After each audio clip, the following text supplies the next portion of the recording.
சிவாய நம. திருச்சிற்றம்பலம். ஞானாசிரியராகவும் ஞான குருவாகவும் எம்மை வழிநடத்தும் நம்பி ஆரூரர் திருவடிகளையும் அண்ணாமலை பெருமான் திருவடிகளையும் மனம் மொழி மெய்களால் வணங்கி மகிழ்கின்றேன். பன்முக நோக்கில் 9ஆம் திருமுறை என்ற இந்த நிகழ்வில் நாம் இன்று மிகச்சிறந்த ஒரு பொழிவாளரை உங்களுக்கு அறிமுகம் செய்யணும். ஏன் அப்படின்னா, ஐயா அவங்கள பத்தி எதுவுமே சொல்லக்கூடாதுன்னு சொல்லிட்டு ஒரு தகவலுமே அனுப்பல. அதையும் நம்ம இங்க டிஸ்க்ளைமர் சொல்லி ஆகணும். ஆனா, ஐயாவுடைய திருவாசகம் கேட்டு, அந்த திருவாசகத்தை படிக்க ஆரம்பித்த நெறைய பேர அடியேனுக்கு தெரியும்.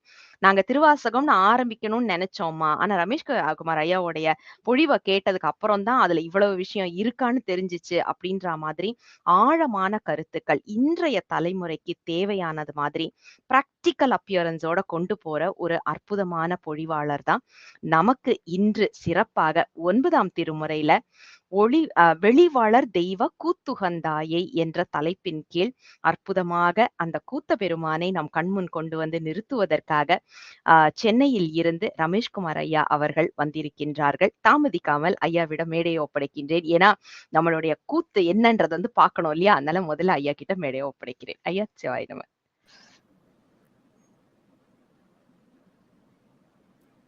சிற்றம்பலம்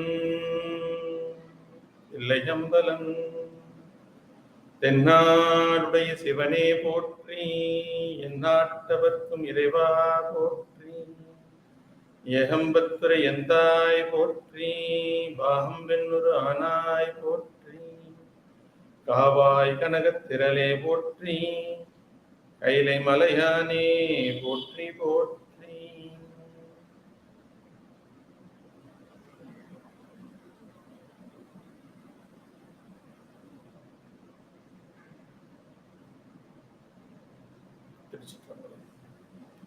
திருவடியும் தண்டையும் சிலம்பும் சிலம்பூடுருவ, ஒருபடி வேலும் கடம்பும் தடம்புயமாறிரண்டும், மறுபடிவான பதனங்களாரும் மலர் கண்களும், ஒருபடிவாய் வந்து என் உள்ளம் குளிர குதிகொண்டவே, குருவடிவாய் வந்து என் உள்ளம் குளிர குதிகொண்டவே, யாம் போதிய கல்வியும் எம்மறிவும் தாமே பெறவேலவர் தந்ததனால், பூமேல் மயல் போய் பூமேல் மயல் போய் பூமேல் மயல் போய் அரண்மை புணர்வீர் நாமேல் நடவீர்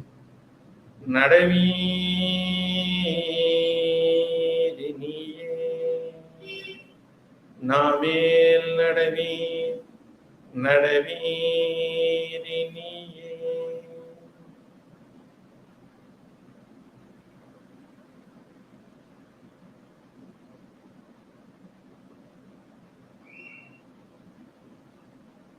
சக்கரவர்த்தி தவராச யோகி என்னும் மிக்க திருமூலனருள் மேவுனால் என்னால் திருமூலநாத கழனிகள் ஒற்றி போற்று. திருச்சிற்றம்பலம். எல்லாம் அல்ல என் ஆன்மநாயகனாம் ஆதிமூலனின் அற்புத பெருங்கருணையினாலும் திருவருளாலும் குருவருளாலும் நாம் பெருமான் மீதும் சமயத்தின் மீதும் கொண்ட இடையராத அன்பினாலும் இந்த நன்னாளிலே 9ஆம் திருமுறையில் திருமாளிகை தேவர் அருளிய பதிகங்களில் கோயில் என்ற ஒரு அற்புதமான தலத்தை பற்றி ஒரு சில செய்திகளை சிந்திக்க திருவருள் கூட்டியுள்ளது. முதற்கண் இதற்குண்டான களம் அமைத்து நல்கிய அம்மை லாவண்யா அம்மையாருடைய பொன்னார் திருவடிகளை மனமொழிமைகளால் வணங்கி வருகின்றோம். ஏனென்றால் எத்தனைதான் சிறந்த கருத்தாக இருந்தாலும் அதை எடுத்துக்கொண்டு செல்வதற்கு ஒரு தலம் என்பது மிக மிக அவசியமான ஒன்று. அத்தகைய ஒரு தலத்தை அமைத்து இன்றைய கால சூழ்நிலையிலே சைவ சித்தாந்த மற்றும் தோத்திர கருத்துக்களை எல்லோரிடமும் அவர்கள் இல்லத்திற்கே கொண்டு செல்லக்கூடிய ஒரு அற்புதமான திருப்பணியை செய்து கொண்டிருக்கக்கூடிய அம்மையாருக்கு நம்முடைய வாழ்த்துக்களையும் நன்றிதல்களையும் தெரிவித்துக் கொண்டு நாம் சொல்ல வந்த கருத்தை திருவருள் வழுத்தி கூற விழுகின்றோம். திருச்சிற்றம்பலம்.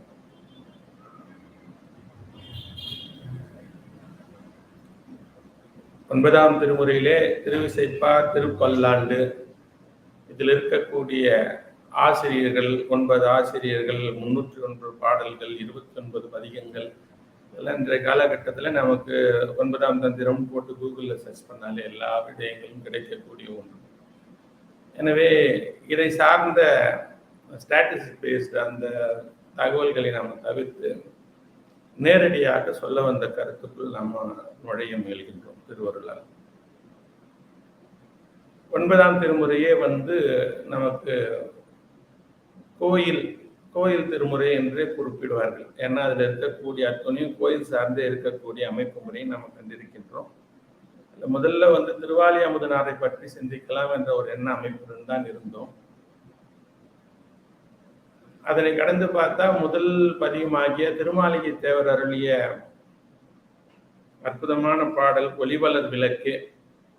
ஏன்னா இது பஞ்சபுராணத்துல இந்த ஒளிவளர் விளக்கு என்ற இந்த பாடலை கூறாத ஒரு கிரியை முறை இருக்காது. அந்த வகையில ஒளிவளர் விளக்கு என்ற பாடல் அத்தனை அன்பு மக்களும் நன்றாக அறிந்த ஒரு விடயம். மேலும் இந்த நிகழ்வின் முறை என்பது தைப்பூசத்தை ஒட்டி வருவதனால் இந்த ஒளிவளர் விளக்கு என்ற அற்புதமான தலைப்பு அதுல நேரடியாக பொருந்துகின்றது. எனவே இந்த 9ஆம் திருமுறையிலே 4 பதிகங்கள் திருமாளிகை தேவர் அருளிய 4 கோயில் பதிகங்களிலே முதல் பதிகமாகிய அற்புதமான திருப்பதிகத்தில் முதல் பாடலிலே ஒளிவளர் விளக்கு என்ற பாடலை பற்றி ஒரு சில செய்திகளை சிந்திக்க நாம் விழைகின்றோம். பொதுவாகவே ஒரு பாடலையோ இல்லை ஒரு பகுதியையோ நாம் கூற விழையும் முன் அதை மொழியினால் அணுகக்கூடிய ஒரு முறைமை உண்டு. இதற்கு மொழி சார்ந்த முறையிலே பொருள் காண விழைதல். அதற்கு அடுத்ததாக ஆசிரியர் எந்த நிலைப்பாட்டுடன் இந்த பாடலை செய்தாரோ அந்த நிலைப்பாட்டுடன் பொருள் காண விழைகள், லிங்குவிஸ்டிக்கல் மொழி சார்ந்த அணுகுதல். அதற்கு அடுத்ததாக இன்ட்யூஷனல் ரியலைசேஷன். அப்படி என்ற அளவிலே நாம் இதை காணலாம். இந்த 9 அப்படின்ற திருமுறை அமைப்பே பார்த்தோம்னா ஒரு சிறந்த நிலை. எப்படி நீங்க 10 சொன்னீங்கன்னா அகர உகரமாக எண்ணிலக்கண அடிப்படையிலே சிவமும் சக்தியும் சேர்ந்த யகர நிலை. அதாவது யகரம் என்றால் ஆன்மா நமக்கு தெரியும். இந்த ஆன்மாவுடைய எண்ண இலக்கணம் 10. இந்த 10லே சிவம் சக்தி ஆகிய அகர உகரம் இவை இரண்டும் சேர்ந்தால் இருக்கக்கூடிய நிலை, அதாவது சிவசாயி உச்ச நிலையில் இருக்கக்கூடிய ஆன்மாவுக்கு உண்டான இலக்கணத்தை போதிப்பது திருமந்திரம் என்ற அடிப்படையில பலமுறை நாம் சிந்தித்திருக்கின்றோம்.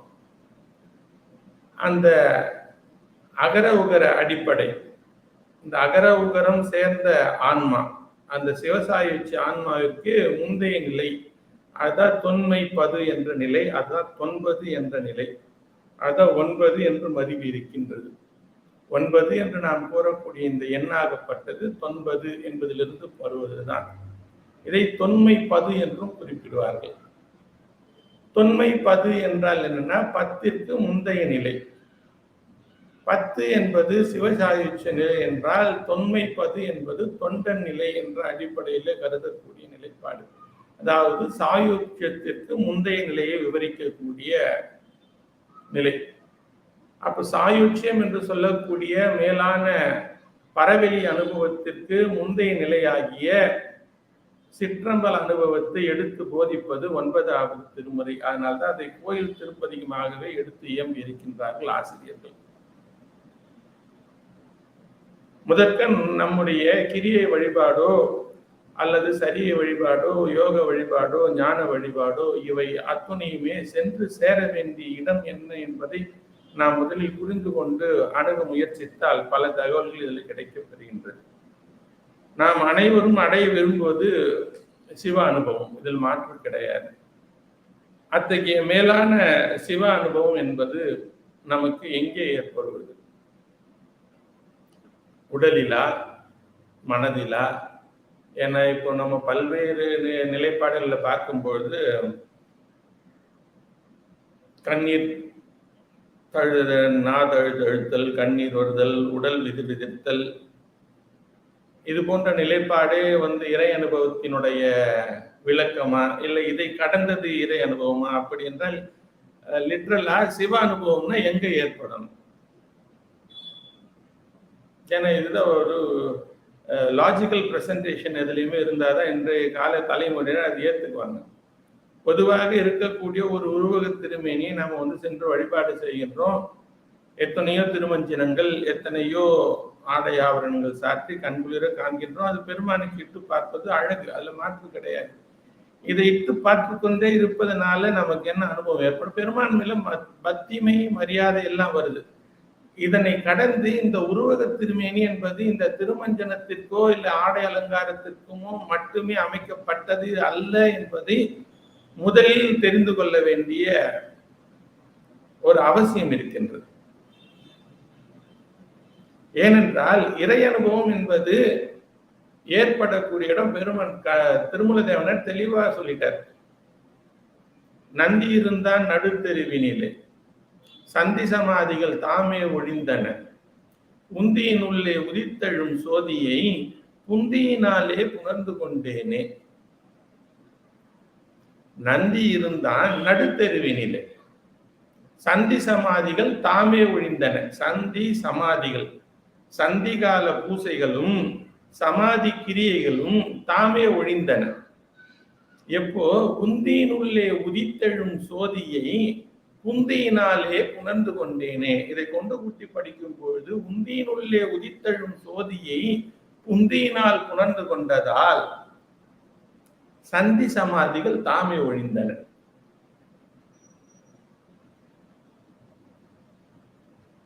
அப்ப சந்தி சமாதிகள் தாமே ஒழிந்தன. நாம் உடனே பூசணையோ இல்ல கிரியை முறைமைகளையோ விளக்குவதற்காக அல்ல. இந்த பூசணை முறைமைகளும் கிரியை முறைமைகளையும் சென்று சேர வேண்டிய இடம் இதுதான். எது? உந்தியினுள்ளே உதித்தெழும் சோதியை புந்தியினாலே புணர்ந்து கொள்வதற்காக. புந்தி என்றால் ஆன்ம அறிவு. சரி, திருமூல தேவநாயனார் இப்படி குறிப்பிடுகின்றார். அதற்கு அடுத்ததாக சிவபோகசாரத்தில் குறிப்பிடுகின்றார்கள். என்னை அறிவென்றான், என் அறிவில் ஆனந்தம் தண்ணி சிவம் என்றான், சந்ததமும் என்னை உண்ணி பாரா மறைத்ததுவே பாசம் என்றான், இம்மூன்றையும் ஆராய்ந்தவர் சீவன் முத்தரான்.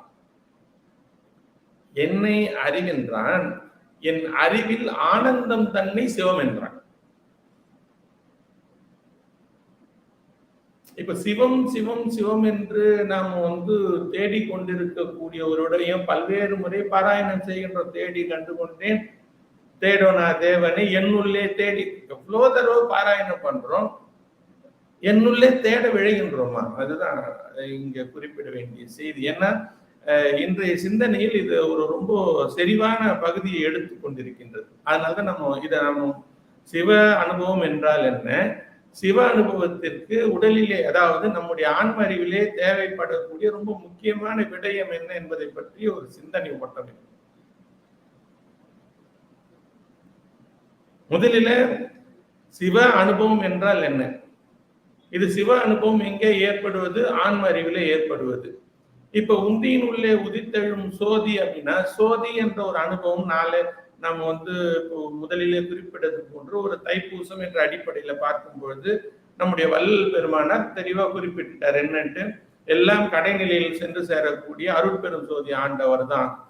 ஏதோ ஆதியும் அந்தம் எல்லாம் அருட்பெரும் சோதியை யாம்பாட கேட்டேயும் எல்லாம் நம்ம மணிவாசர்ல இருந்து நம்முடைய சம்பந்த பெருமான்ல இருந்து அப்பர் பெருந்தகை வரைக்கும் எல்லாரும் சொல்லிட்டாங்க, சோதிதான் மூலம் அப்படின்றத தெளிவா எடுத்து சொல்லிட்டாங்க. நமக்கு உருவ திருமேனிலிருந்து சென்று சேர வேண்டிய கடைநிலை இடம் அருட்பெரும் சோதி ஆண்டவர். இப்ப அருட்பெரும் சோதி ஆண்டவர் என்று குறிப்பிடக்கூடியது நம்ம விளக்கிலே பொருத்தக்கூடிய ஒரு சோதி போன்ற அமைப்பா? வள்ளலார் தெளிவா பதிவு பண்றாரு இத. அதனால்தான் இந்த கருத்தை நான் சொல்லலாம். அருட்பெரும் சோதி ஆண்டவர் அருட்பெரும் சோதி ஆண்டவர் என்று நீ தீப்பிழம்பையே அருட்பெரும் சோதி ஆண்டவராக கொண்டிருக்க கூடாது. அதுவும் ஒரு உருவகம். இப்பொழுது நம் வழிபாட்டிற்கு இருக்கக்கூடிய அத்தனை மூர்த்தங்களும் உருவகம், metaphors. Metaphors R not fully fact. நாம் அதன் பின்னமே முடிவை தேடிக்கொண்டிருக்க கூடாது. அதன் மூலமாக சென்று பற்ற வேண்டிய பொருளை பற்றுதல் தான் அடிப்படை.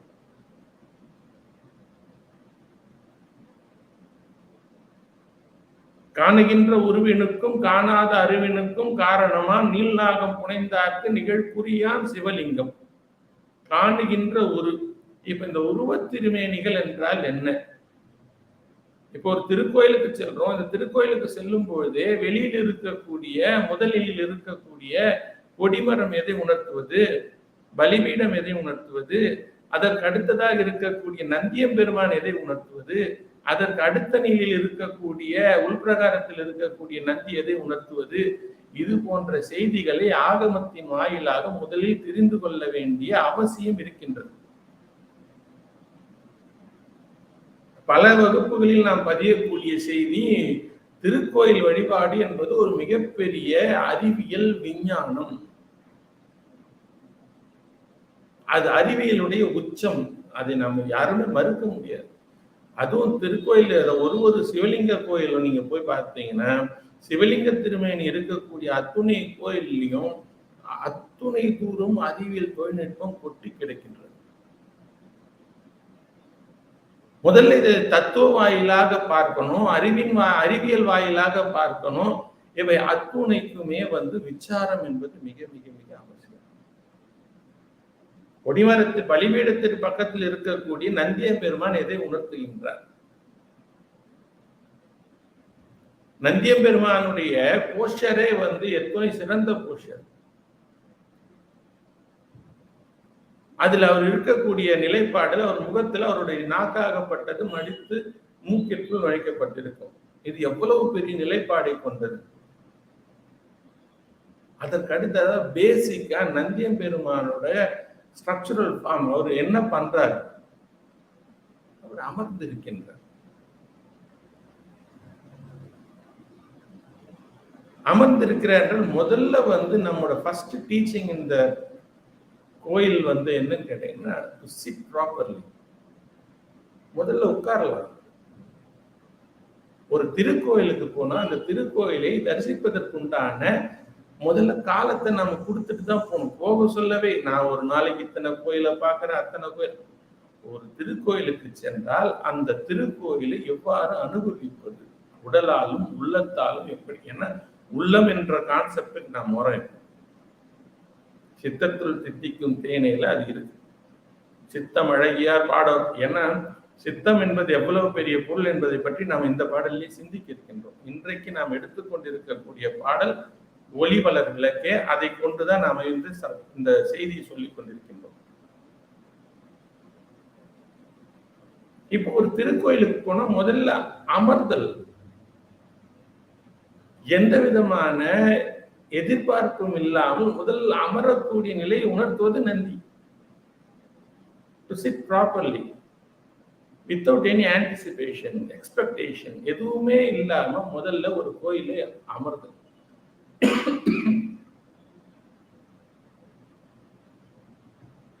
முதல்ல உடம்பு அந்த கோயிலோட ரித்தமுக்கு வரணும். திருக்கோயில்ல மட்டுமல்லாமல் இந்த பிரபஞ்சத்திலே எல்லா இடத்திலையுமே ஒரு ரித்தம், அதாவது ஒரு ஃப்ரீக்வன்சி, அசைவு இருக்கின்றது. இந்த அசைவு தான் மூலம். இந்த அசைவின் பெயர் தான் ஸ்பாந்தம் என்று குறிப்பிடுவார்கள் யோகியர்கள். இந்த ஸ்பாந்தம் தான் ஆதிபராசக்தியுடைய நிலைப்பாடு. இந்த ஸ்பாந்தத்தின் அடிப்படை தான் சிதம்பரத்தில் எம்பெருமான் ஆடக்கூடிய கூத்து. இந்த ஸ்பாந்தத்தை நுண்ணிய அசைவு என்பார்கள். இது ஆகாயத்தில் இருக்கக்கூடிய அணுக்களுடைய அசைவு.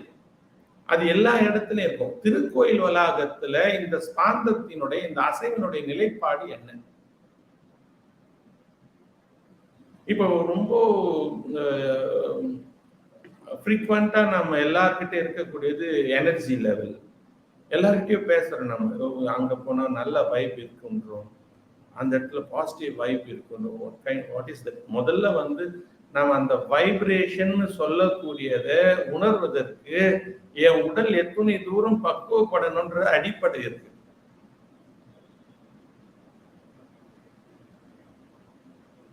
எல்லா விதமான மதத்தை சார்ந்த கோயில் வளாகம் எல்லா வளாகத்தையும் சென்று ஆய்வு செய்து கடைநிலையில அறிவியலாளர்கள் நிரூபித்த ஒரு உண்மை என்னன்னு கேட்டீங்கன்னா, திருக்கோயில் வளாகத்தில சவுத் இந்தியன் டெம்பிள் டவர்ல இருக்கக்கூடிய கருவறையில் இருந்து வரக்கூடிய அந்த ஃப்ரீக்வன்சி ரேஞ்ச் வந்து ஆல்பா ரேஞ்சுன்னு குறிப்பிடுறாங்கன்ற ஒரு குறிப்பு சொல்றாங்க எல்லாரும்.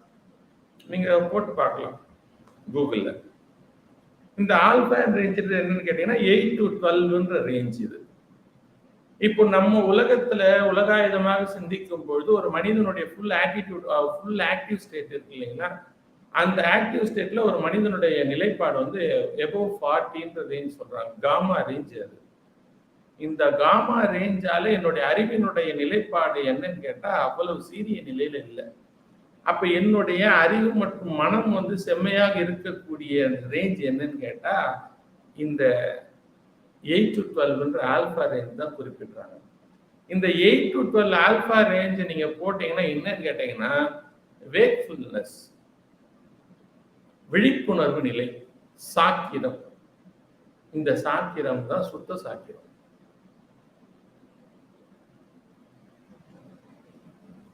ஒரு மனிதன் முழு விழிப்புணர்வு நிலையில் இருந்தால் அவனுக்கு மரணம் கிடையாது.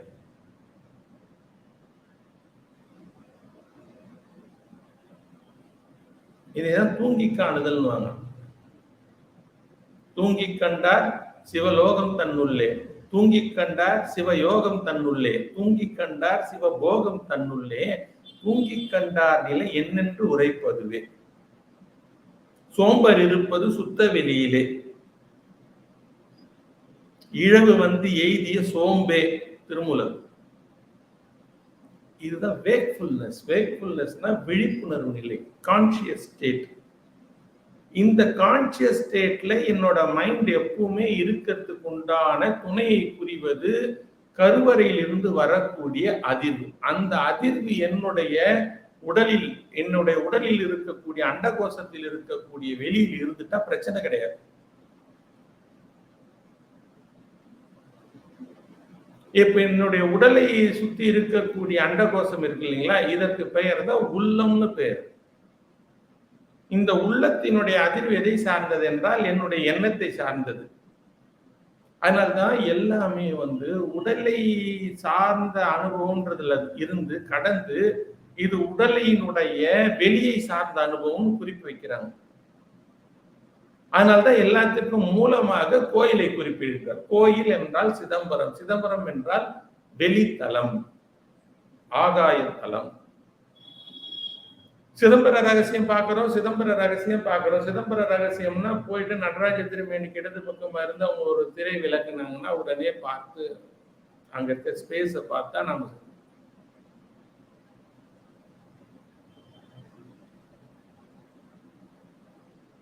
வேவகை காட்டாது வெளிவகை காட்டினான்ட்டு 3 மாதம் குழந்தையில சாமிக்கு காட்டினார் வள்ளல் பெருந்தகை. வேவகை காட்டாது வெளிவகை காட்டுது. சிதம்பரம் என்பது, சிதம்பர அனுபவம் என்பது, சித் அம்பரம் என்பது எத்துணை மிகப்பெரிய ஒரு நிலைப்பாட்டை கொண்டுள்ளது. அதுதான் பேரம்பரத்தினுடைய துவக்கம். அதுதான் முழுமையான 10 என்று சொல்லக்கூடிய அகர உகரத்தினுடைய சேர்க்கையாகிய ஆன்மா முழுவதும் சிவத்தில் தோய்ந்திருக்கக்கூடிய சிவசாயுட்ச அனுபவத்தின் முந்தைய நிலை. அதான் தொன்மை 10 நிலை. அதான் 9 கோயில் நிலை. கோயில் என்றால் சிற்றம்பல அனுபவம் பெற்ற நிலை. இந்த மேலான சிற்றம்பல நிலையை பற்றி நாம் புரிந்து கொள்ள வேண்டுமேயாயின் முதற்கண் இந்த சிவ தரிசனம் என்றால் என்ன என்பதனுடைய ஓட்டத்தை புரிந்து கொண்டு அதனில் செல்லுதல் நலம். ஏனென்றால் இது கொஞ்சம் மிகப்பெரிய செய்தி. நம்ம வாய்ப்பு இருக்கும் பொழுது இந்த ஒளிவளர் விளக்கிய பதிகத்தையே நம்ம வந்து ஒரு பாடலாக அம்மை நமக்கு ஒரு வாய்ப்பு கொடுத்தாங்கன்னா வாய்ப்பு இருக்கும் பொழுது சிந்திக்கலாம். இப்ப நம்ம வந்து இதனுடைய ஒரு முழுமையை ஒரு சிறிய தகவல் ஓட்ட அடிப்படையில நம்ம இப்ப அதை பகிர முயற்சி செய்கின்றோம். ஏனென்றால் இதுவரையில நான் வந்து கடவுளை தரிசித்தல் என்றால் என்ன, இப்போ வந்து சாமியை பார்க்கிறோம்னு நினைக்கிறோம். சாமியை பார்க்கறேன்னா போய் சாமியை வந்து திருக்கோயில என்னுடைய கண்களினால் காண்கின்றேன். பார்த்துட்டு கண்கள் கள்ளி கூற சிறப்பா இருக்கார் சாமி. ரொம்ப அழகா வந்து சாமிக்கு அலங்காரம் எல்லாம் பண்ணிருக்காங்க. ரொம்ப உன்னை அலங்கரித்து உன்னழகு காணாமல் என்னை அலங்கரித்து இடர்பட்டு அதெல்லாம் அவரோட சாமியோட அழகெல்லாம் பார்க்கிறோம். ரொம்ப எத்தனையோ வருட காலமா பற்றி பண்ணிட்டே இருக்கேன். சாமியை பார்க்க சொல்ல ரொம்ப மகிழ்ச்சியா இருக்கு. இதுவே போதுமா? முகத்தில் கண் கொண்டு காணும் மூடற்கால்ன்றாரே திருமூலர். முகத்தில் கண் கொண்டு காணும் மூடர்கள் அகத்தில் கண்டு ஆனந்தம் கொள்வீரே. அகத்தில் காண வேண்டிய பொருளை முகத்தில் கண் கொண்டு காண்டால் என்ன பொருள்? நான் முன்னமே குறிப்பிட்ட இந்த நந்தி திருமேனியனுடைய அமைப்பு முதற்கண் வந்து நமக்கு வந்து அமர கற்றுக்கொண்டாலும் அது எவ்வளவு பெரிய யோகத்தை கற்றுக் கொடுக்கின்றது. அதற்கு அடுத்த நிலை விடை என்பதனுடைய உருவகம் என்ன? விடை பாகா என்று குறிப்பிடுறோம். விடை மீது பெருமான் வருகின்றார் என்றால் எந்த விடை மீது? எல்லாமே நம்ம உடம்புல நடக்கக்கூடிய அனுபவ இலக்கம். எருது என்பது என்னுடைய ஒளிப்பொருளுடைய உருவகம்.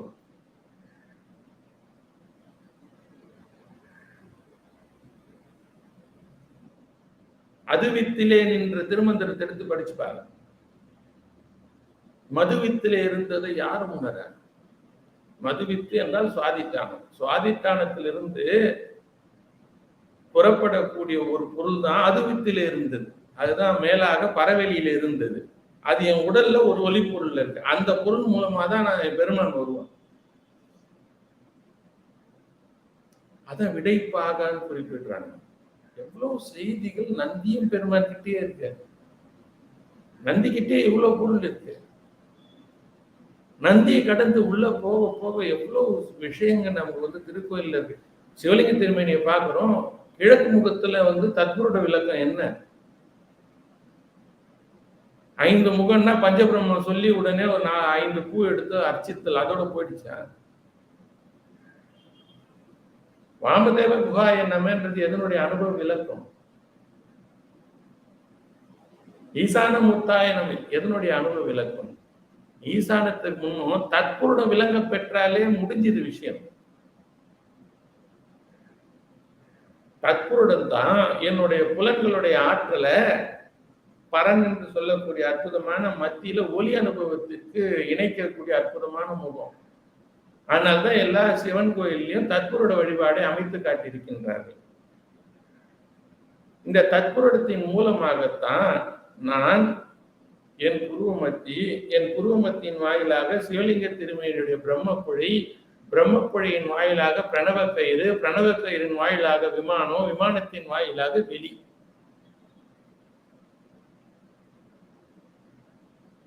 ஹிஸ்டரி சேனல்ல ஏன்ஷியன்ட் ஏலியன்ஸ் ஒரு ப்ரோக்ராம் போடுவாங்க. அதுல எடுத்து பார்த்தீங்கன்னா எல்லா திருக்கோயில்களையும் ஆய்வு செய்து கடைநிலையில South Indian temple tower is the easiest platform to connect to the ஸ்பேஸ்ன்னு குறிப்பிடுறாங்க.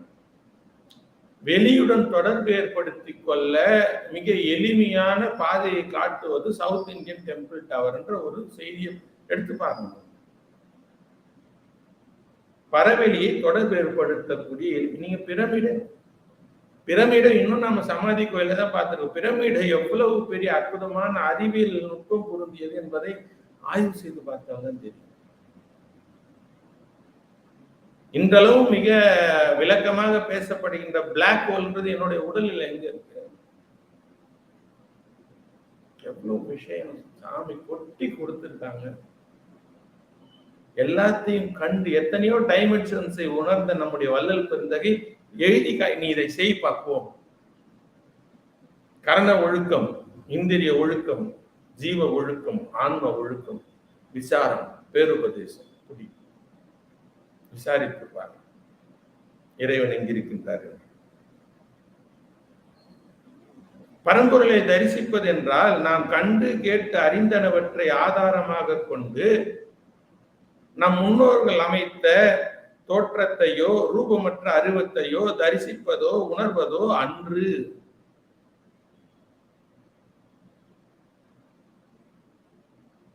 மாறாக சிவத்தை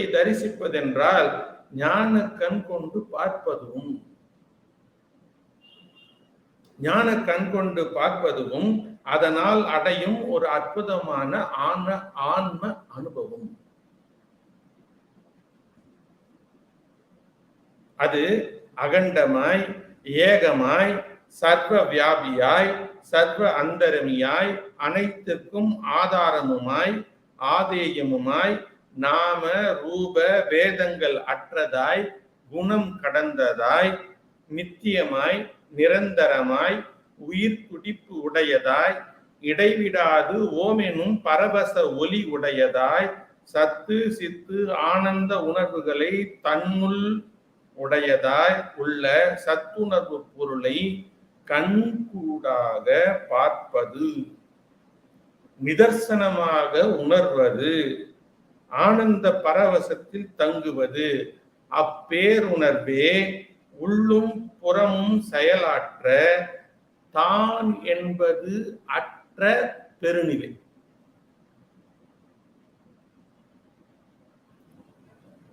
சிவ தரிசனம் என்றால் அந்த பேருணர்வே என்னை உள்ளும் புறமுமாய் இருந்து இயக்க அதை உணரக்கூடிய அற்புதமான தான் என்பது அற்ற பெருநிலை. எல்லாம் அறை என்ன இழந்த நலம் சொல்லாய் முருகா சுரபூபதி. உலகியல்ல எல்லாவற்றையும் இழந்தால் துன்பம். ஆனால் அருளியல்ல எதையெல்லாம் நாம் இழக்கிறோமோ உடைமைகளை அதெல்லாம் இன்பம். இணையார் திருவடியின் தலைமையில் வத்தலுமே துணையான சுற்றங்கள் அத்தனையும் துறந்தொழிந்தேன். புறத்துல புறச்சுற்றம் என்று உறவுகளை குறிப்பிடுவதல்ல, அதற்கு அடுத்த அகச்சுற்றமாகிய என்னுடைய அந்த கரணத்தையும் இல்லை எனக்கு கூட இருக்கக்கூடிய இந்திரியங்களையும் குறிப்பிடக்கூடிய நிலைப்பாடு. துணையான சுற்றங்கள் அத்தனையும் துறந்தொழிந்தேன்.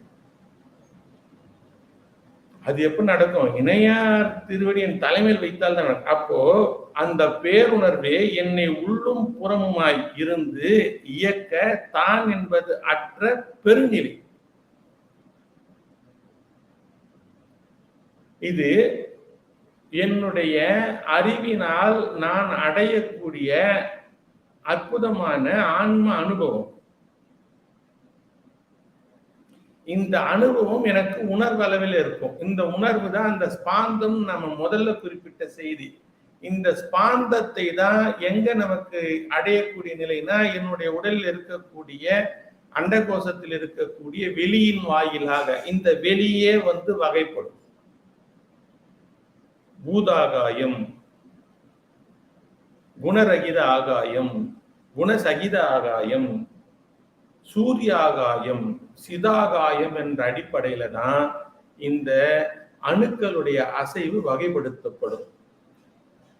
இத வெளியில தோன்றக்கூடிய அருவ நிலைப்பாடை எவ்வாறு சொல்வது என்ற ஒரு நிலைப்பாட்டை கொண்ட அருளாளர்கள் இதற்கு ஒரு உருவகம் சமைத்தார்கள்.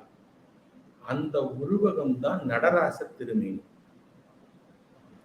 எனவே நடராச திருமேனி என்பது ஆகாயத்தை குறிப்பிடுவது என்ற முதல் நிலை செய்தி நாம் அத்தனை பேரும் அறிந்ததுதான். ஏன்னா சிதம்பரம் என்பது ஆகாய அனுபவத்திற்கு உண்டானது. இந்த சிதம்பரத்திற்குள்ளே சென்று நாம் காண வேண்டியது என்னன்னா நடராஜ திருமேனியை கண்குளிர காணணும், மாற்று கிடையாது. பத்திமையில கண்டிப்பா இது அவசியம். ஆனா அதை கடந்து நான் கொஞ்சம் பாயிண்ட் பிளாங்கா பேசலாம், லாஜிக்கா பேசலாம். நடராஜ திருமேனியை ரொம்ப பார்த்துக்கிட்டே இருக்கிறதுனால உங்களுக்கு என்ன கிடையாது? 24 மணி நேரம் நடராஜ திருமேனியை பாக்குறாங்க, 24 hours. அதாவது எப்பெல்லாம் வாய்ப்பு இருக்கோ 24 hours சொல்ல முடியாது. ஏன்னா கோயிலுடைய சார்ந்து எப்பெல்லாம் எனக்கு வாய்ப்பு இருக்கோ கோயில் நட திறந்துறப்பெல்லாம் நான் நடராஜ திருமேனியை பார்த்து பார்த்து பத்தி கொண்டா சாமி என்ன செய்வாருன்னா தகுந்த ஆசிரியர்களுக்கு நடராஜ திருமேனியுடைய செய்தியை கொடுப்பாரு.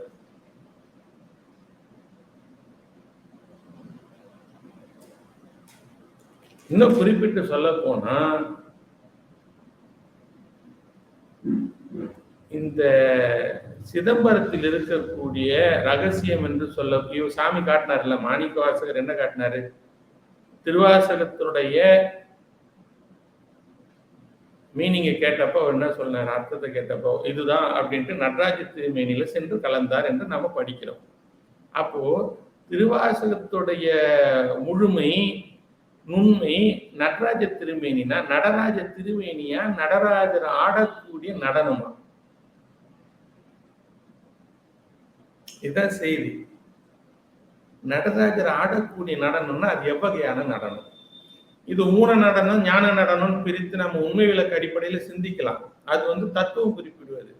இதை மேலும் வகைப்படுத்தி நமக்கு திருமூல தேவனார் தெளிவா குறிப்பு சொல்றாரு. பொற்தில்லை கூத்து, பொற்பதி கூத்து, சுந்தர கூத்து, அற்புத கூத்து, சிவானந்த கூத்து என்ற அடிப்படையில நமக்கு இதை விளக்குறேன். நான் இப்ப சொல்லக்கூடிய செய்தியெல்லாம் நீங்க மனதளவுல எடுத்து வைங்க. மனதளவுல நான் சொன்ன செய்திகளை அப்படியே கொண்டு வந்தீங்கன்னா கடைசியா இந்த பாடலோட நான் சேர்த்து சொல்லும்போது உங்களால அதை கொண்டு கூட்டிக்க முடியும், கார்லேட் பண்ணிக்க முடியும். எல்லாம் நான் இந்த பாடலுக்கு தொடர்புடைய செய்திகளை தான் சொல்லிட்டு இருக்கிறேங்க. இப்ப இந்த தெருக்கூத்து அப்படின்றாலே என்னன்னா, இது நீங்க திருமூலருடைய திருமந்திரத்துல நீங்க எடுத்து பாருங்க. அதுல அவர் குறிப்பிடக்கூடிய செய்தி என்னன்னா, திருக்கூத்து என்றால் ஒலி அசைவம் குறிப்பிடுறார். தரிசனம் என்றால் அந்த ஒலி அசைவிலே திளைத்தல் குறிப்பிடுறார்.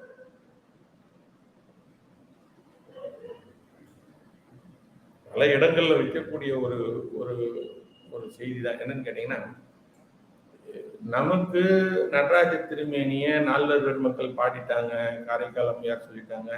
அதனால நம்ம சாமியை சிவமா நினைச்சு வழிபாடு செய்யறோம், பக்தி பண்றோம். காட் பார்ட்டிகள் கண்டுபிடிக்கக்கூடிய ஜெனீவால இருக்கக்கூடிய லேப்ல எதுக்கு எடுத்து போய் நடராஜ திருமேனி வைக்கணும்? அவங்களுக்கு சிவத்து மேல பக்தி இருக்கானா கேள்விக்குறிதான். அப்ப அவங்க நடராஜ திருமேனியில பார்த்த ஏதோ ஒரு செய்தியை நாம பார்க்க தவறுகின்றோம். ஐன்ஸ்டீனுடைய ஒரு பதிவுல பார்த்தீங்கன்னா, அவருடைய பயோகிராஃபில பார்க்கும்போது எந்த ஒரு அறிவியலில் உச்சத்தை தொட்ட ஒரு புதுமையை கண்டுபிடித்த அறிவியல் ஆய்வாளரும் நமக்கும் மேல் இருக்கக்கூடிய ஒரு உன்னதமான ஆற்றலை ஒத்துக்கொண்டவராகத்தான் இருப்பார். அப்படி நமக்கும் மேல் இருக்கக்கூடிய அந்த உன்னதமான ஆற்றலை உணரப்பெறாதவரால் எதையும் அறிவியலில் சாதிக்க முடியாது என்ற பதிவு உண்டு. அப்ப நடராஜ திருமேனியை அவர்கள் வைத்ததனுடைய மூலத்தை நாம பார்த்துட்டோமானாதான் இதை பற்றி தெளிவான ஓட்டம் உங்களுக்கு அந்த western science with eastern mysticism நூல்ல ரொம்ப இந்த டாவோ பிசிக்ஸ் அந்த அடிப்படையில சிந்திக்கிறாங்க. ரொம்ப சிறப்பா இருக்கு அதனுடைய அடிப்படை. ஏன் சொல்ல வரேன்னா, இதுல நாம் இந்த ஊன நடனம் ஞான நடனம் தத்துவம் பேசிட்டு இது சாமி சொல்றாரு. இத என்னன்னா, இது உலகாயுதமா இருக்கு, உலகாயுதத்தை விட்டா இதுக்கு அருளியல்ல கிடைக்கக்கூடிய ஞான நடனத்தை காண்பதில் தான் அத்துணியம். இதில் தான் பார்த்தீங்கன்னா, இந்த பொற்தில்லை கூத்து என்றால் என்ன, இதுதான் 5 வகையில பிரிக்கிறார் சாமி. பொற்தில்லை கூத்துனா என்னுடைய உடல்ல இருக்கக்கூடிய முதல் ஆதாரங்களில் தொழிற்பட்டு இருக்கக்கூடிய நிலைப்பாட்டிலிருந்து ஒளிநிலைக்கு மாறினால் ஏற்படக்கூடிய நிலைப்பாடு பொற்பதி கூத்து. அதற்கு அடுத்ததாக சுந்தர கூத்து, அதற்கு அடுத்ததாக அற்புத கூத்து, அதற்கு அடுத்ததாக சிவானந்த கூத்து. இந்த சிவானந்த கூத்து என்ற அற்புதமான நிலைப்பாட்டில் தான் இந்த ஆன்மாவாகப்பட்டது தான் என்று அற்ற பெருநிலையிலே தன்னை உள்ளும் புறமாய் இயக்கக்கூடிய பேருணர்வில் திளைத்துக் கொண்டிருக்கக்கூடிய நிலைப்பாட்டை உரியது. இதற்கு முன்னமே சொன்னோம், இந்த சிவதரிசனத்திற்கு உண்டான ஒரு ஃபார்மட், ஒரு ஈக்குவேஷன் சொன்னோம் இல்லைங்களா? மன்னிக்கணும், அது டெஃபினிஷன். அதை நீங்க முழுவதுமா கேட்டீங்கன்னா அதுல இருக்கக்கூடிய ஒரு வார்த்தைக்கும் 1000 அர்த்தம். இது ஞான கண் கொண்டு பார்ப்பதும் நிதர்சனமா பார்க்கறது. அதாவது இதுல ஒரு செய்தி உண்டு. என்னன்னு கேட்டீங்கன்னா, மனதின் விரிவையே அறிவின் வியாபகமாக கொள்ளுதல் கிடையாது. அது இல்யூஷன்ல போய் மாட்டேன். எனக்கு பல பேர் இந்த யோக பயிற்சி செய்யக்கூடிய அன்பு பெருமக்களுக்கு நாம் எப்பவுமே வித்தை தேடி செல்லாமல் விளைவை தேடி செல்லக்கூடிய ஒரு எண்ணத்தை உடையவர்கள்.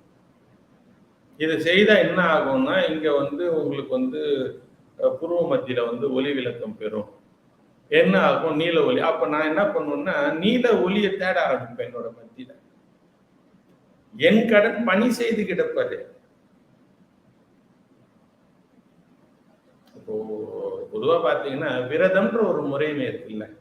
இந்த விரதம்ன்ற முறைமை எப்படி வந்திருக்குன்னு நினைக்கிறீங்க?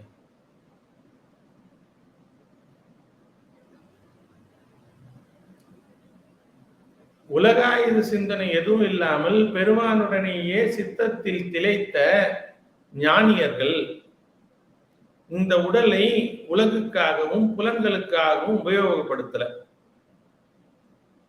தனித்த நிலையில் இருந்தார்கள். அவங்களுக்கு உடல் தேவை கிடையாது. சாமியோட இருக்கிறாங்க. அவங்களுக்கு பெருமானுடனேயே இணைந்து அந்த நிலைப்பாட்டிலேயே இருப்பதனால உடலுக்கு வெளியிருந்து ஆற்றல் தேவையில்லை. இது அமுரினால ஏற்படக்கூடிய விளைப்பாட்டுல நம்ம வாய்ப்பு வரும்போது சிந்திக்கலாம். முதல் நிலையில லாஜிக்கலா இவர் சிவத்தையே சிந்தித்துக் கொண்டிருப்பதனால் இவருடைய அந்த கரணம் உலகியல் சார்ந்து யோசிக்கல. இது உடல் தொழிற்படாமல் அமர்ந்திருந்தாலும் பசி உண்டு. நம்ம பார்க்கிறோம். நாமும் வேற வழி இல்லாம ஒரு வீட்டுல நம்மளோட வீட்டுல ஒரு 5 மணி நேரம் உட்கார்ந்துட்டு இருக்கோம்னா பசி எடுக்காம இருக்காரு, பசி எடுக்கும். காரணம் என்னன்னா, நான் உட்கார்ந்துட்டு இருக்கேன், என் மனசு ஓடிட்டு இருக்கு ஒரு பொருள் மேல. உடல் ஒரு பொருளை அனுபவிப்பதை விட அந்த காரணம் அனுபவித்தால் அதற்கு ஆற்றல் அதிகமா வேணும் உடம்புக்கு. அப்ப பசி எடுக்கதான் இருக்கு. அப்போ சிவத்துடனேயே திளைத்த ஞானிகளுக்கு புறத்தில் இருந்து உணவு அவசியம் இல்லை. இவங்க பார்த்தாங்க, ஆஹா என்ன மேலான சித்தத்தை சிவன்பாலை வைத்த அடியார் பெருமக்களை பார்த்த உடனே சித்தர்கள் இவங்க சாப்பிடல. அப்ப சாப்பிடாம இருந்தா நாம சித்தர் ஆயிடலான்ட்டு இவங்க சாப்பிடாம இருக்காங்க. ஒரு வேலை சாப்பிடலன்னா அடுத்த வேலைக்கு அடுத்த வேலைக்கு சேர்த்துதான் சாப்பிடணும். நீ வேணா விரதம் இருந்து பாருங்க. சாதாரணமா சாப்பிட்றதை விட விரதம் இருந்த அடுத்த வேலை அதிகமா ஒரு குவைட் காமன் மேட்டர் இது. அப்ப எங்கன்னா நான் எதை விடணுமோ இது வரும். நான் வருவதை தேடக்கூடாது வாழ்க்கையில. இந்த பல இடத்துல அதை விவரிக்கும் பொழுது, ஒரு காலத்துல நாம படிக்கும் பொழுது பாடத்தை படிச்சோம். அந்த பாடத்தை சரியா படிச்சோம்னா அவங்க கேட்கிற கேள்விக்கு நம்ம பதில் எழுதுவோம். அப்படிதான் முறை இருந்தது முதல்ல. இதை எளிமைப்படுத்துறேன்ட்டு என்ன பண்ணாங்க, கேள்விக்கு பதில் படிக்க ஆரம்பிச்சோம், பாடத்தை விட்டுட்டோம். இப்ப இதனால எங்க போச்சுன்னா, நம்முடைய பாடத்திட்டத்தினுடைய அடிப்படை ஒரு இண்டிவிஜுவலுடைய பர்செப்ஷன் மாறி போச்சு. கீ ஆன்சர் வச்சு எனக்கு எது சரின்னு படுதோ அதை நீ சொல்லிடாம. ஒவ்வொருத்தருக்கும் ஒரு பாடத்தை படிக்கும்போது ஏற்படக்கூடிய அணுகுமுறை வேறு. மூலம் ஒண்ணா இருக்கு, நான் சொல்ற விதம் வேற மாதிரி இருக்குமே, அதை மறுக்க முடியாது. பாடத்தை படித்தால் கேள்விக்கு பதில். இப்ப அது போயிடுச்சு. கேள்விக்கு பதில் படித்த காலம் போய் முக்கியமான கேள்விக்கு பதில் படிக்கக்கூடிய காலத்துல இருக்கிறோம். அப்ப பாடம் எங்க இருக்குங்க? அதே போன்றுதான் நம்முடைய அத்துணை பேருடைய, அத்துணைன்னு குறிப்பிட முடியாது, பொது சனங்களுக்கு இருக்கக்கூடிய ஒரு அணுகுமுறை என்னன்னா, விளைவை நோக்கிய பயணம். மௌனத்தின் வரம்பு ஞானம். நான் உடனே மௌனமா வாயை மூடிட்டு இருந்தேன்னா மனசு பேசிட்டு இருக்கேன்.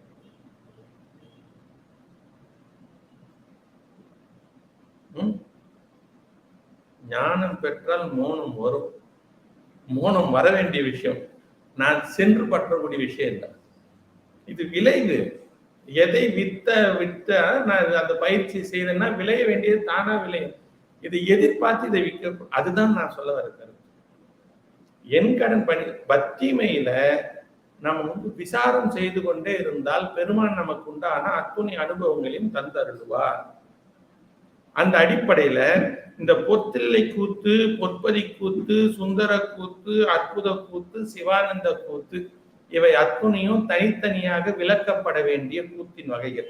இந்த கடைநிலையில் இருக்கக்கூடிய சிவானந்த கூத்தை தான் அருவமாக வள்ளல் பெருந்தகை நமக்கு அமைத்து காண்பித்தார். ஏன்னா இது அருவ அனுபவம் என்பதற்காக. அப்போ சிதம்பரம் என்பதே அருவ அனுபவத்திற்கு உண்டானது.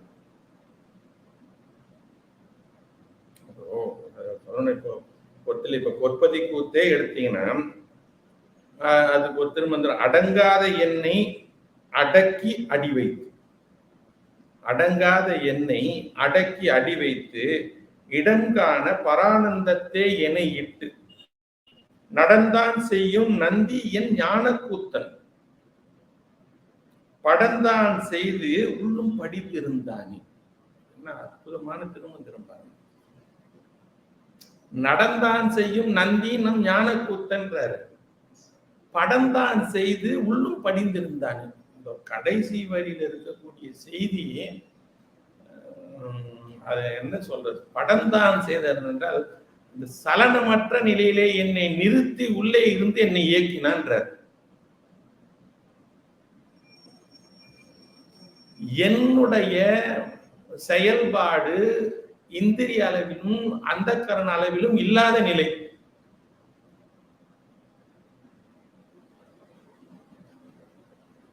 இது என்ன, இந்த நிலையை நீங்க தத்துவமா பார்க்கணும்னா இதுதான் தன் உண்மை அறிதல்னு ஞானியர்கள் குறிப்பிட்டாங்க. தன் உண்மை அறிதல்.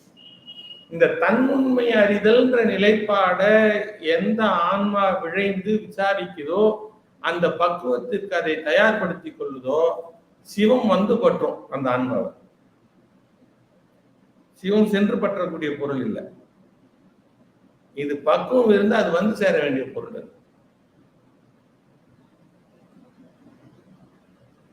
தாயுடன் கூடி தாதையை அடைந்து மீண்டும் தாயை பிரிந்து ஏயுமதை நிட்டைன்னு குறிப்பிட்டார். இதை கிரேவல் தியரியோட கனெக்ட் பண்ணி பாரு, எவ்வளவு பெரிய செய்தியை எவ்வளவு இயல்பா போற போக்குல சொல்லிட்டாரு கிரேவல் கான்செப்ட். அப்போ அடங்காத எண்ணெய் உடலிலும் என்னுடைய புலன்களிலும் அடங்காத எண்ணெய் அடக்கி அடி வைத்தார். அவன் அடி வைக்கலன்னா இல்லைன்னா அடங்க முடியாது. தானே புலனைந்தும் தன்வசம் ஆயிடும், தானே புலனைந்தும் தன்வசம் போயிடும், தானே புலனைந்தும் தன்னில் மடைமாறும், தானே தனித்தியம் பிராந்தனை சந்தித்தேன்றார். என் பிராந்தனை சந்தித்ததனால் தானே புலனைந்தும் தன்வசம் ஆன்ம அறிவின் பக்குவத்திற்கு வந்துடும். அறிவினுடைய செயல்பாட்டுக்கு புலன்கள் வந்துடும். இந்த புலன்கள் அறிவினுடைய செயல்பாட்டிற்கு வந்ததுன்னா என்ன ஆகும்னா, இது தேவையில்லாம புலன்கள் வழியா போய் மாட்டிக்காது. எதுலையும் அப்படி அடங்காத என்னை அடக்கி அடி வைத்தான் என்றார். அவனுடைய திருவடியை தந்து எனக்கு அத்தகைய மிகப்பெரிய நிலையை கொடுத்தான். இந்த நிலையில உணரக்கூடியதுதான் சிவம். இடங்கான பரானந்தத்திலே இட்டு நடந்தான் செய்யும் நந்தி ஞான கூத்தன். நடந்தான் செய்யும் இந்த நடந்தான் தான் இன்னைக்கு நம்ம முன்னமே அம்மை குறிப்பிட்ட அந்த 5 நடனம். பொத்தில்லை கூத்து என்பது ஆதார ஒலிகளே எவ்வாறு மேல கொண்டு வருவது, பொற்பதி கூத்து என்பது சிரசின் மேல் பொன் ஒலி விளங்கச் செய்தல், சுந்தர கூத்து என்பது சொற்பதமாகிய பிரணவத்திலே திளைத்தல், அற்புத கூத்து என்பது சீவனும் சிவனும் ஒத்த ஒலினிலே பரவச நிலையை பெறுதல், சிவானந்த கூத்து என்பது ஆனந்தமே நிலைப்பாடாக என் பெருமான் எனக்கு தரக்கூடிய அற்புதமான நிலையை பெறுதல். இதற்கு ஒருவர் பாடல். நீங்க பொத்தில்லை கூத்து என்றால் அப்போ இருதயம் தன்னில் எழுந்த பிராணன் கரணசரானதை கலக்கும்படியே அரதன மண்டில் மாணிக்க கூத்தன் குறவனாய் எங்கனும் கூத்துகந்தானே. எடுத்து படிச்சு பாருங்க திருமண்டத்தில். ஒன்னொன்னுத்திற்கு அண்டங்கள் 7க்கு அப்புறத்தப்பால் உண்டென்ற சக்தி சதாசிவ துச்சிமேல் கண்டம் கரியான் கருணை திருவுரு கொண்டங்கு உமைகான கூத்துகந்தானே. அப்ப இத்துணை கூத்த ஏன் சாமி வலியுறுத்துறாருன்னா, இந்த கூத்து தான் என்னுடைய அறிவின் பரிணாம வளர்ச்சி. என்னுடைய அறிவின் பரிணாம வளர்ச்சியினால்தான் என்னுடைய உடலில் இருக்கக்கூடிய ஒளிப்பொருள் சிவத்தை காணக்கூடிய ஆற்றலை எனக்கு பெற்றுத்தரும். ஒரே சோதி தான். அந்த ஒரே சோதி மூலாதாரத்தில் இருக்கும் பொழுது உருத்திர சோதியாக இருக்கக்கூடிய அந்த சோதி மூலாதாரத்தில் இருக்கும் பொழுது அதே உருத்திர சோதி காமேஸ்வரன் காமேஸ்வரியாக இருந்து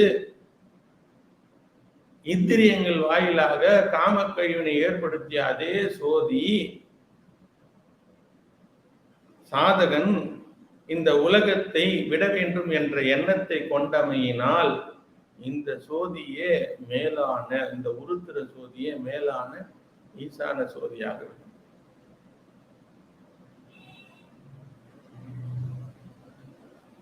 இப்போ இந்த சோதி நாம குறிப்பிடுறது இந்த விடயம் எல்லாம், இந்த சோதி என்றால் என்னன்னா இருளை போக்குவது, அவ்வளவுதான். இருள் என்றால் ஆன்மறிவின் அறியாமை எனும் குற்றத்தை போக்குவது. இங்க ஆன்மறிவின் அறியாமை என்ற குற்றம் உலகப்பற்றும் தற்போதமும். அப்ப இந்த உலகப்பற்றும் தற்போதமும் போச்சுன்னா ஒளி நிலை பெறுதுன்னு அர்த்தம், அவ்வளவுதான். சிவம் என்றால் என்னன்னா உடனே அருட்பெரும் ஜோதி நிலை அப்படின்ட்டு நீங்க அருட்பெரும் ஜோதி உருவகமா என்னுடைய உடல் சோதி பிழம்பாம, இதெல்லாம் தத்துவம். இது தத்துவத்தை ஒருபட உமை, இந்த உமையானது தமிழக அடிப்படையில் பார்த்தீங்கன்னா எதற்காக சொல்ல வந்தாங்களோ அந்த நிலைப்பாட்டுடன் அணுகினாலே பல்வேறு செய்திகள் நமக்கு கிடைக்கப்பெறும். இப்ப அந்த அடிப்படையில இந்த 5 கூத்து என்பது என்னன்னு கேட்டீங்கன்னா, இது உலகாயுதமாக சென்று கொண்டிருக்கக்கூடிய என்னுடைய ஆற்றல், இந்த ஆதாரங்கள் என்று சொல்லக்கூடிய நம்முடைய மூலாதார சுவாதிஷ்டான மணிப்பூரகம், இதெல்லாம் நம்ம குறிப்பிட்டதனுடைய அடிப்படை என்னன்னு கேட்டீங்கன்னா என்னுடைய குணமாற்றம் தான். இதுல ரொம்ப முக்கியமா 3 மண்டலமா பிரிக்கிறோம் இல்லையா நம்ம உடலை. அக்னி மண்டலம், சூரிய மண்டலம், சந்திர மண்டலம். அதற்கு அடுத்ததாக நாம் முன்னமே குறிப்பிட்ட பூதாகாயம், குணரகிதாகாயம், குணசகிதாகாயம், சூரியாகாயம், சிதாகாயம், கூத்து. இது எல்லாம் ஒரே பொருளை தான் சொல்லுது. இன்னும் நாம அவத்தை அளவுல பார்த்தா, இப்போ நாம சித்தாந்தம் எத்தனையோ பகுதி படிக்கிறோம். அவத்தைனா இந்த ஸ்டேட் ஆஃப் கான்சியஸ்ன்னு சொல்றோம். சாக்கிரம், சொப்பனம், சுழுத்தி, துரியம், துரிய ஆதியம். சாக்கிரம், சொப்பனம், சுழுத்தி, துரியம், துரிய ஆதியத்துல என்ன நடக்கு? நாம துரிய ஆதியத்தில் உயிர் படங்கள் அப்படின்ற தமிழ் நிலைப்பாடோட போய் நிற்கிறோம்.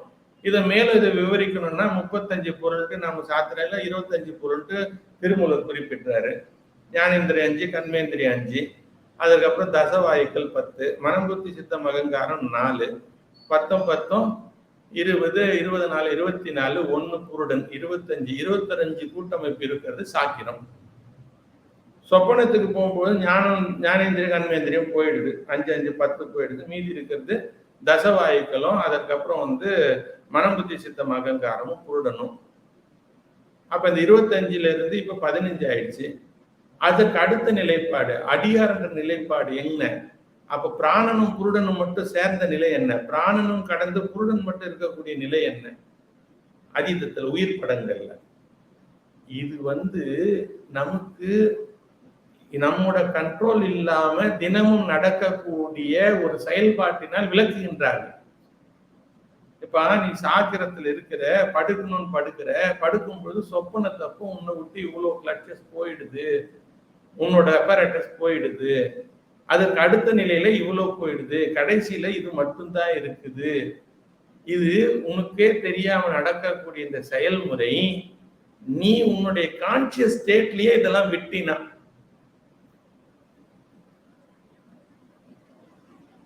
இப்ப சொப்பனத்துல ஞானேந்திரிய கண்மேந்திரியம் இல்லைன்னா, இப்ப நான் சாக்கிரத்திலேயே இந்த ஞானேந்திரிய கண்மேந்திரிய தொடர்பு அறுத்து விட்டுருவீங்க.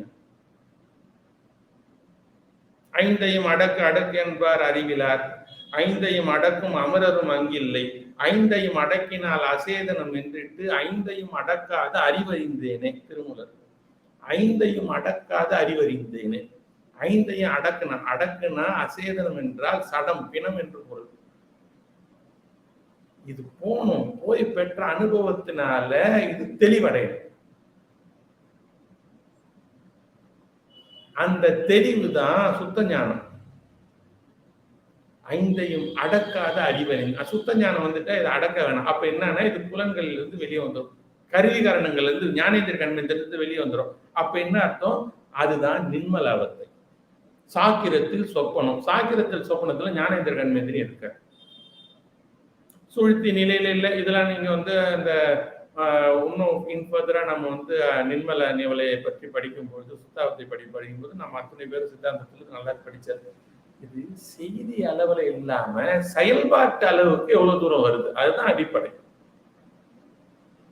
சித்தாந்தத்துல எல்லாம் படிக்கிறோம், நான் செயல்பாட்டுல உலக விஷயங்கள்ல இருந்து நான் வெளிவர எத்தனை தூரம் விழைகின்றேன். ஏன்னா அடிப்படையா we have to start the process. இது சிவ அனுபவம்ன்றது ஒரு ப்ராசஸ். அந்த ப்ராசஸுக்குள்ள வெறும் பக்தியை மட்டும் வச்சுட்டு நான் முயற்சி செய்ய விட மாறாக என்னுடைய வாழ்க்கையே வழிபாடாக மாற்றுதல்.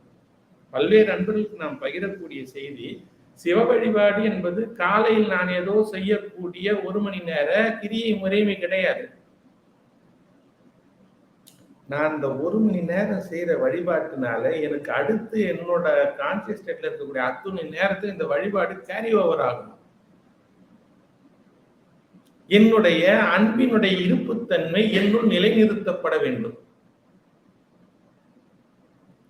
யாராவது எனக்கு எதனா பண்ணிட்டாங்கன்னா உடனே நான் என்னுடைய நிலைப்பாட்டிலிருந்து எத்தனை தூரம் தவறாமல் இருக்கின்றேன். அப்போ நான் அந்த அந்த நேரத்தை பிடிச்சி நிறுத்துறேன் பாருங்க. அதுக்குதான் இந்த சாத்திரம் தோத்திரம் எல்லாம் தேவைப்படும். ஏங்க நான் எதுவுமே பண்ணல, சும்மாவே வந்து அவர் திட்டுறாரு, நான் சும்மா இருக்க முடியுமா? ஏன் சும்மா திட்ட போறோம்? அவரவருக்கு உள்ளபடி ஈசன் அருளாலே அவரவரை கொண்டு இயற்றுமாயின் அவரவரை நல்லார் கொல்லார் என்று நாடுவது என் எல்லாம் சிவன் செயல் என்று என்.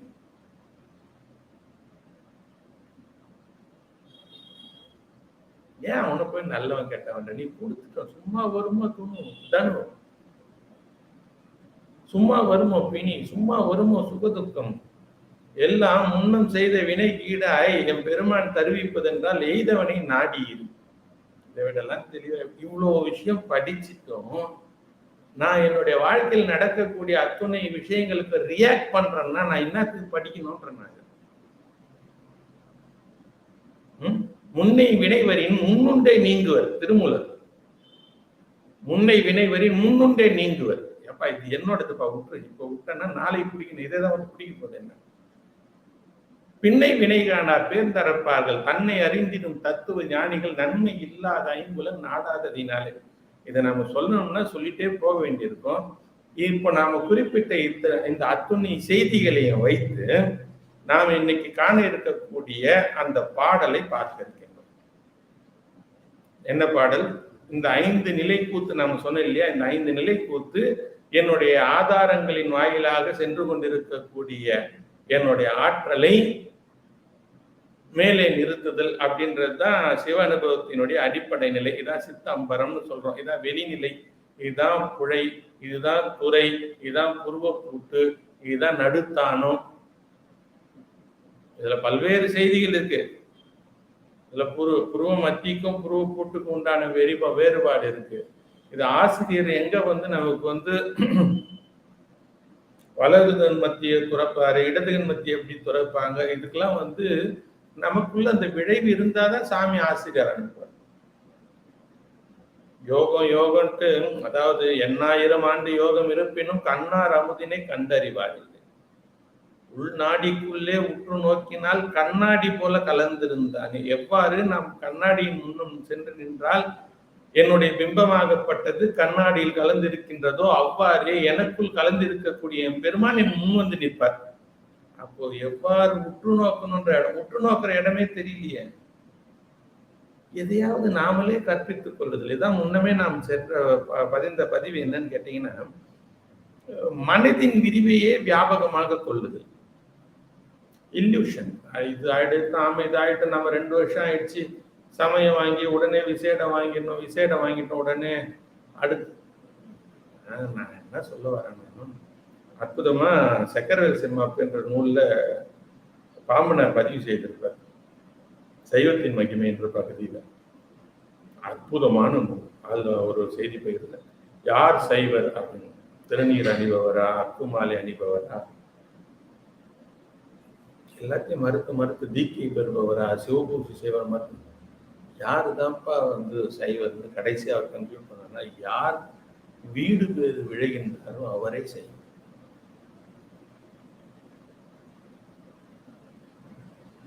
எப்போ என்னோட எண்ணத்துல எதிர்பார்ப்பு இருக்கின்றதோ அப்பவே சாரம் இருக்கு. அதனாலதான் ஆசை அருமின்கள் ஈசனோட ஆயினும் ஆசை அருமின்கள். ஆசைன்னு ஒன்று ஏற்படும் பொழுதே எனக்குள்ள சாரம் ஓட ஆரம்பிச்சிடும். அப்போ ஒளி வளர் விளக்கே உழப்பிலா ஒன்றே உணர்வு சூழ் கடந்ததோர் உணர்வே. இதுல ஒளி வளர் விளக்கே, இது வளர் சோதி. இந்த ஒளி வளர் விளக்கே அப்படின்னு நம்ம இவங்க குறிப்பிடுறது என்னன்னு கேட்டீங்கன்னா, இது தூண்டா விளக்கு, நந்தா விளக்குன்னு பல்வேறு பொருள் இதுல சொன்னாலும், இந்த ஒளி வளர் விளக்குனா அருட்பெரும் சோதி. இந்த அருட்பெரும் சோதி தான் காந்த சோதி. இந்த காந்த சோதி தான் கந்தழி. கந்தழி தான் என்னன்னு கேட்டீங்கன்னா, இந்த ஆன்மாவுக்கு பற்றுக்கூடா இருக்கக்கூடிய பொருள். இப்ப இந்த ஆன்மாவிற்கு பற்றுக்கோடா இருக்க, இந்த ஆன்மா தான் என்ன நினைக்குது, இதுக்கு தனி அறிவு, இதுக்கு எல்லாம் சிந்திக்கக்கூடிய திறன் எல்லாம் இருக்குன்னு இது நினைச்சுக்குது. இது உள்ள இருந்து இயக்கல்னா இதால எதுவுமே செய்ய முடியாதுன்றது இது இன்று வரையில உணரல.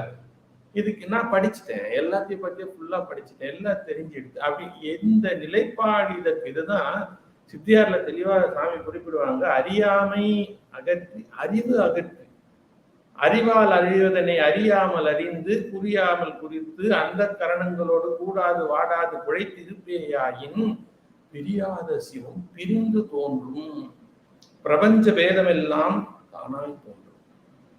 சித்தியார் அற்புதமான பாட்டு. அப்ப இந்த ஒளி வளர் விளக்கே என்பது நாம இந்த முதல்ல சொன்ன இல்லைங்களா, இந்த பொற்தில்லை கூத்திற்குண்டான நிலை. நீராய் உருக்கன் ஆறுயிராய் நின்றான் என்று திருவாசகத்துல குறிப்பிட்ட நிலை. அருட்பெரும் சோதி ஆண்டவர் நிலை. இதற்கு முடிவே கிடையாது. ஆதியும் அந்தமும் இல்லா அருட்பெரும் சோதி.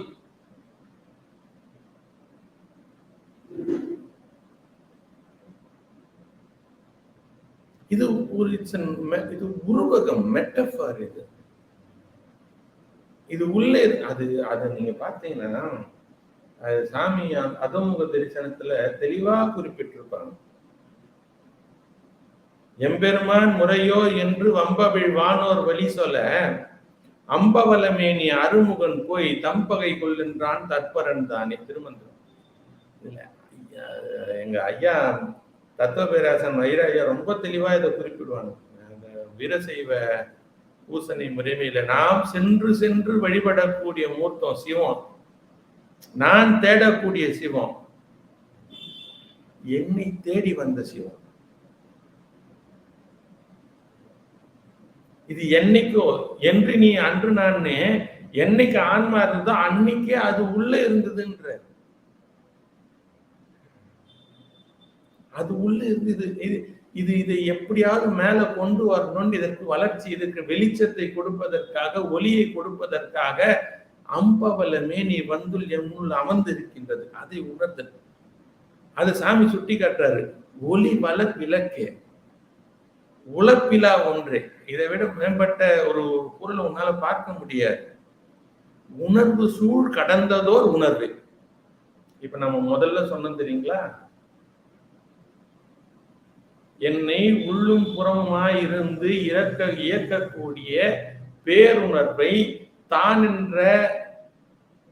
தான் என்பது அற்ற பெருநிலையிலே உணரக்கூடிய அனுபவத்தை தான் சாமி இங்க உணர்வு சூழ் கடந்ததோர் உணர்வேன்றார். இந்த முதல் உணர்வு என்பது ஆன்ம அறிவினுடைய உணர்வு.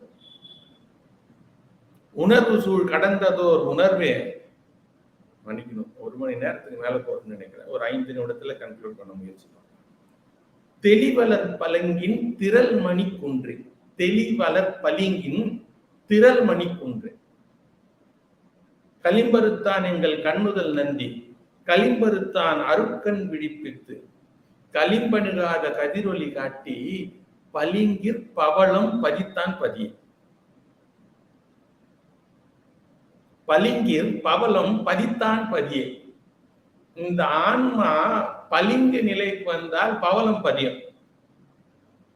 பளிங்கு நிலை என்றால் மலமற்ற நிலை. மலமற்ற நிலை என்றால் தன்னுண்மை அறிந்த நிலை. தன்னுண்மை அறிந்த நிலை என்றால் என்னன்னு கேட்டீங்கன்னா, நான் என்பது அற்ற பெருநிலை.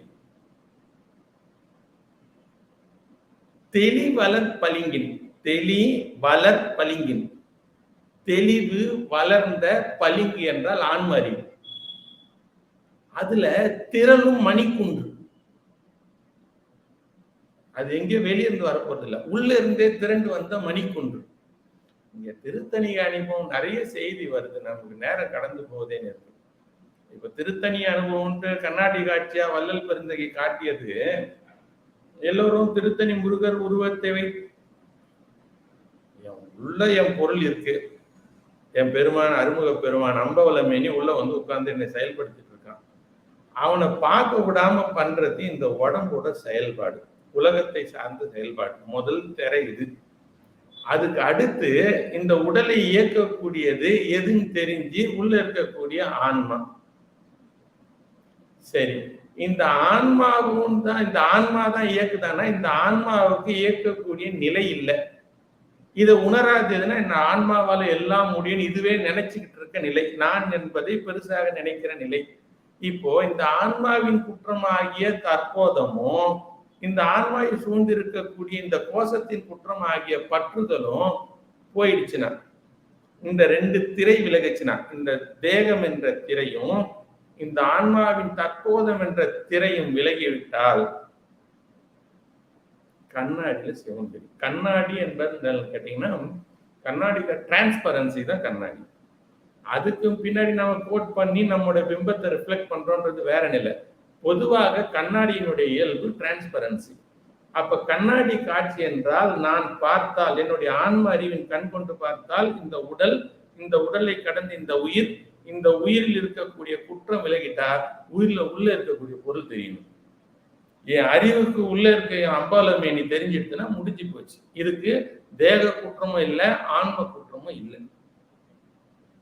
அப்போ தெளி வளர் பளிங்கின், பளிங்கு என்றால் அந்த டிரான்ஸ்பரன்சி, மலமற்ற நிலை. தெளி வளர் பளிங்கின் திரள் மணி குன்றே சித்தத்துள் தித்திக்கும் தேனை.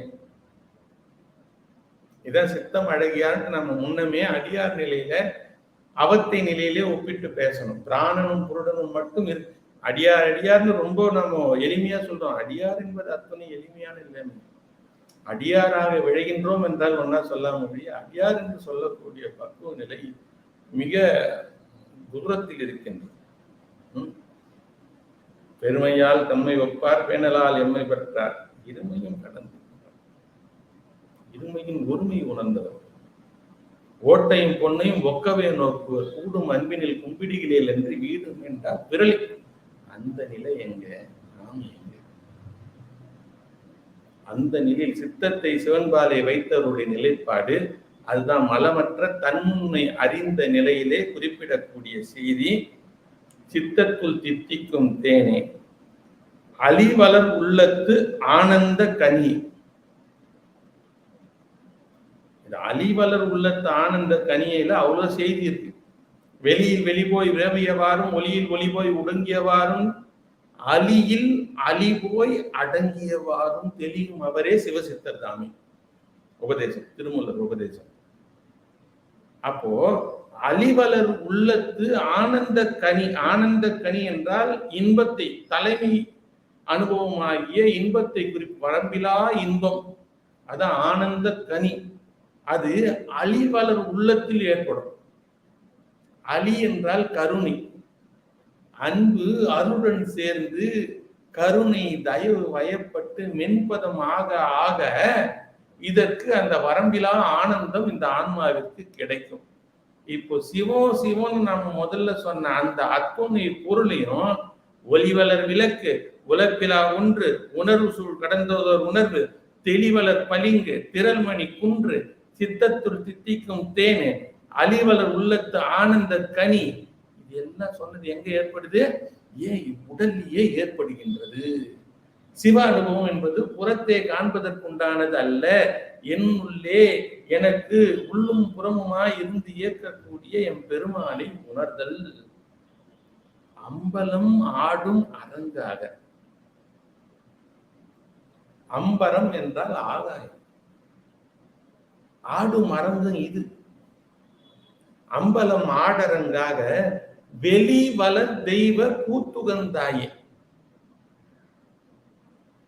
வளர் கூத்து ஆகாயத்துல, அதுதான் எந்த வளர்ச்சி? பொத்தில்லை கூத்து, பொற்பதி கூத்து, அற்புத கூத்து, சுந்தர கூத்து, சிவானந்த கூத்து, வெளி வளர் கூத்து. இது இது எங்க நடக்கும்? என்னோட ஆகாயத்துல பூதாகாயம், குணரகித ஆகாயம், குணசகித ஆகாயம், சூரிய ஆகாயம், சிதாகாயம், என்னுடைய ஆகாயத்திலே ஆடக்கூடிய வெளி வளர் கூத்துகந்தாயே. தொண்டனே, இந்த அனுபவத்தெல்லாம் எனக்கு கொடுத்திய இந்த தொண்டனுக்கு விளம்புமா விளம்பு. நீங்க இதுல இந்த பதிகத்துல பாத்தீங்கன்னா, உரைக்குமாறு உரையே, பணிக்குமாறு பணியே, நினைக்குமாறு என்னால எதுவும் முடியாதுப்பா, எல்லாம் நீ செய்தாதான் என்னால செய்ய முடியும்ன்றதே தன்னுண்மை அறிதல். திருமாளிகை தேவர் ஆசிரியர் அந்த நிலையில இருந்ததுனால்தான் நணுகுமாறு நணுகே, பணியுமாறு பணியே, உணர்த்துமாறு உணரே, கருதுமாறு கருதே, இந்த பாடல்ல எல்லாத்துலயும் கடைசியில வைத்தது எல்லாமே தன்னுண்மை நிலை. என்னால எதுவும் முடியாது, நீ சொன்னா நான் செய்யறேன். விளம்புமாறு விளம்பு, நான் உன்னை உணர்த்துமாறு. எனக்காக இல்லை, ஏன்னா அருளாளர்கள் வந்ததன் நோக்கம் அனுபவத்தை அடுத்தவர்களுக்கு தருவதற்காக. நீங்க சைவ சமய பரிணாம வளர்ச்சி நீங்க எடுத்து பார்த்தீங்கன்னா, வளர்ச்சியை பார்த்தீங்கன்னாலே, அம்மையார், காரைக்கால் அம்மையார் சொல்லாதத திருமூல தேவநாயனாரோ, திருமூல தேவநாயனார் சொல்லாத ஞானசம்பந்தர் சொல்ல போறதில்லை. ஆனால் அந்தந்த காலம் கருதி ஒரு ஆன்மா, பக்குவப்பட்ட ஆன்மா ஒரு விடயத்தை எடுத்து உரைப்பதற்காக, எவ்வாறு 14ஆம் 15ஆம் நூற்றாண்டுல சாத்திரத்திலே மூழ்கி அத்துணையும் எழுத்தறிவு என்று சாத்திரத்திலே சிதைத்துக் கொண்டிருந்தவர்களுக்கு அனுபவம் என்ற ஒன்று உண்டு என்பதை உணர்த்துவதற்காக அருணகிரிநாதர் வந்தாரோ, இந்த அடிப்படையில் சிந்தித்துப்பார். தாயுமானவர்ல இருந்து, அருணகிரிநாதர்ல இருந்து, கடைநிலையில பாம்பன் சுவாமிகளுடைய சுத்தாத்வித அத்தியாச்சரம இந்த நிலைப்பாடோட நீங்க அணுகுனீங்கன்னாங்கதான் எல்லா ஆசிரியரும் ஏன் வந்தாங்கன்றது தெரியும். ஏன் வள்ளல்ல வருவிக்க உற்றார்கள். அவங்க எல்லாம் வினையினால் வந்தவர்கள் இல்லை, வருவிக்க உற்றதனால் வந்தவர்கள். எனவே அந்த நிலைப்பாட்டை நாம் கொள்ள முடியும்.